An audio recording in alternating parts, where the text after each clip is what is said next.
Hey, this is Notser, and this is the Tier 7 Premium U.S. Cruiser Atlanta. It has 16 main guns, 8 torpedoes, 40 AA guns, a surface detection of 11 kilometers, top speed, 32.8 knots, total health, 27,500. For my modules, reduce crit chance on main battery, increase AA range, reduce flood and fire chance, faster rudder shift. And for my commander, situational awareness, basic survivability, basic firing training, faster turret traverse, lower chance of fire, lower cooldown on damage control. We are on the map Fault Line. I spawned in east and I'm headed up the 9-10 line with a cruiser and a battleship as escort. The Atlanta's greatest weakness is the range of the guns and the detectability of the ship. They're basically 1-to-1 and it's pretty close to the ship, so you're going to be putting yourself in a very dangerous position in order to do the damage you need to do. An enemy Atlanta is also coming this way. He sees that I have backup, and he's going to try and run away. He's engaging my ally, and we're trying to lead the target as effectively as we can. We've already completely destroyed one of his back guns. And that's really, we've completely destroyed another of his back guns. That is what happens in the Atlanta. Your guns blow up. That's why I have the reduced crit chance on main battery module. I think that and rudder shift is essential. Another gun! We've taken out 3 of his guns. He only has 8 guns for his main battery. And he's running. He's like, don't want none of this. No sir, no sir. We're still doing damage, even though it's at max range. Enemy torpedoes are also in the vicinity. That tells me there's an enemy destroyer because the Atlanta does not have good range on its torpedoes. Something in the neighborhood of 4.5 kilometers. So it's really a last ditch. And another gun! Gosh! We've taken out half of his guns just ourselves. A group of 3 torpedoes. It can't be US. US carry more than 3. They usually carry 4 to 5. It's probably a Japanese destroyer based on the range they would have to be in order to fire them without us seeing them. And I would say it's probably at least a tier 6 to 7 Japanese destroyer. There is 3 enemy destroyers visible on the map right now. 2 unaccounted for, so I can assume there's at least 1 within 6 to 9 kilometers in front of me, somewhere out there. Now another Atlanta shows up, and we're going to just unload all our guns. You can fire all but 1 turret at any given time, and we take out one of his guns. And we do another one. We've taken 2 out, and we've done close to 12k damage. We set him on fire. Another gun. Obviously the guns are another large weakness of the Atlanta. That's why I have the modules. The rudder shift is the same reason.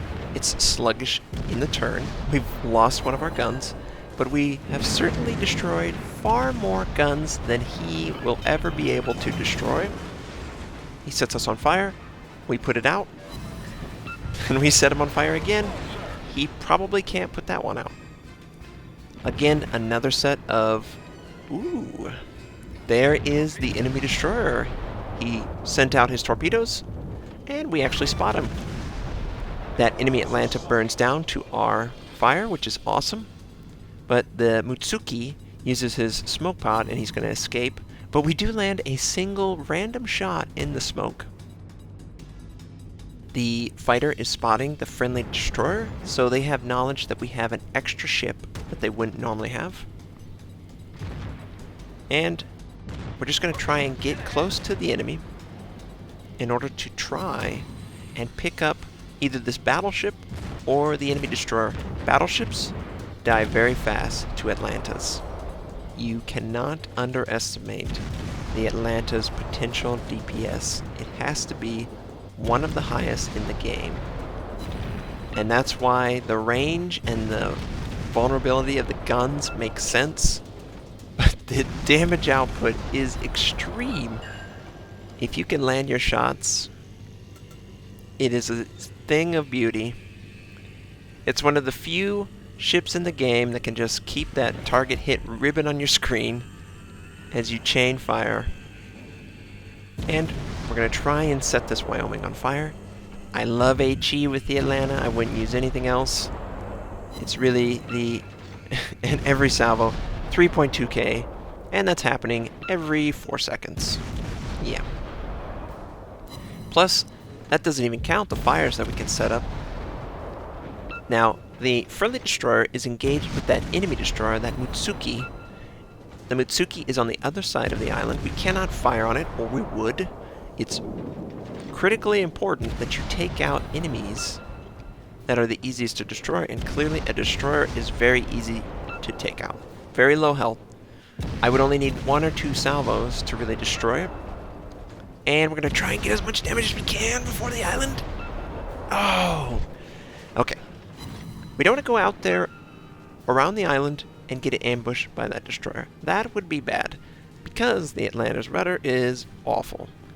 So we're going to try and follow our friend that's very low through the gap. The enemy does have knowledge of this tactic. That enemy fighter is spotting us the entire time. I assume that the enemy destroyer will try and kill the cruiser with its main guns. Why wouldn't you fire on a ship that has 5 to 10% health? I don't know why you wouldn't. That's what I would do. But he uses a torpedo and it's just as effective. Okay. Well, we're all alone. We have 2/3 of our hit points. We have an enemy destroyer and that battleship, I believe, to take care of. I'm not afraid of either.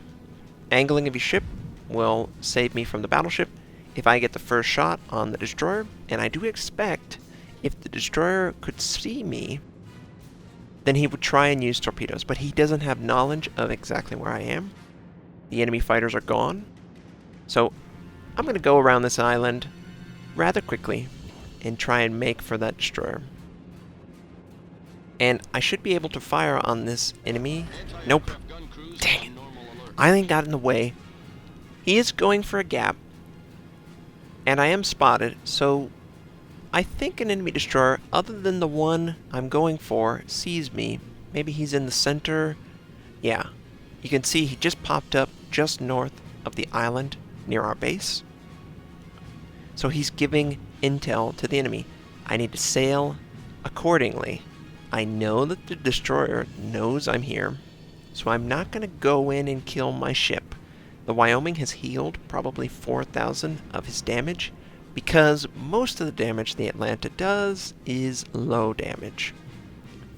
It is fire-based, so whenever he's burning, he'll have plenty of heal capability on his repair. But he is sailing, and he wants to not kill me for some reason.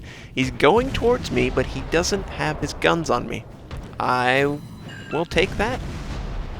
We get first salvo does 3.6, and you want to land these shots on the superstructure of the vessel, not at the hull line. We get 2 fires set. He uses damage control. I don't really know why he's gonna die. He has to see this rate of fire, and he's got 11 hit points, and we take him out. So, friendly battleship is going near an island. I think he assumes that the enemy destroyer is on the other side. The enemy battleship is firing on my friendly, so I want to try and get his attention off of my friendly. Now, he's near my max range, so these are plunging shots, and it takes him a long time to get to the target. Almost 9 seconds, as you can see on the binoculars with the alt information. So you really need to lead the target rather well. Thankfully, it's a battleship, so they don't move particularly fast, and they're rather large. He has changed. He wants to fire on me. So I'm trying to maneuver, and while I'm maneuvering, I did not pay attention to what just went on. You all can see that the friendly battleship and the enemy destroyer have mutually destroyed each other, but I did not see that. I was 100% focused on avoiding that shot. And the fire goes out, but we're able to set another fire, so that means he did not use damage control to put that fire out. He allowed his ship to put it out itself. And again, he fires, but we're ready to maneuver if we need to, if it looks like the shots are going towards our ship, which they're not. And we're getting closer and closer and closer to him. We can spread the fire more easily. We've got 2 of the 4 potential fire points on the ship, and we're doing 500 damage a tick in fire alone, not counting all the damage we're doing with these guns. And he's getting really close. We could actually almost use our torpedoes. Now, some people will stop firing to line up a good torpedo attack. You still want to maintain harsh angle against the battleship. And he finally uses damage control. Everything went out. He was immune to that fire. Almost in range. And I'm going to fire my torpedoes, obviously. Minimal time loss, and he fires everything. He does a ton of damage. Oh, if there was more enemies up, it would probably have been a terrible, terrible decision. But there's only a destroyer and an enemy carrier. And I'm still looking for the enemy destroyer. I think he's still alive over here. I just assumed he killed the friendly battleship and survived. So this last bit is just me looking for a destroyer that isn't even in this area. The destroyer I was looking for had already been defeated by the friendly battleship. The only destroyer that is up is probably hiding in the northwest corner. We destroyed that carrier and we're capturing the base, and the game ends. We get 3 kills. We get a ton of credits, which is awesome. That's what premium ships are for. 2,193 base XP, high caliber. Over 100,000 points of damage. I hope you all enjoyed seeing this Atlantic gameplay. I hope you have a great day, and I'll catch you next time.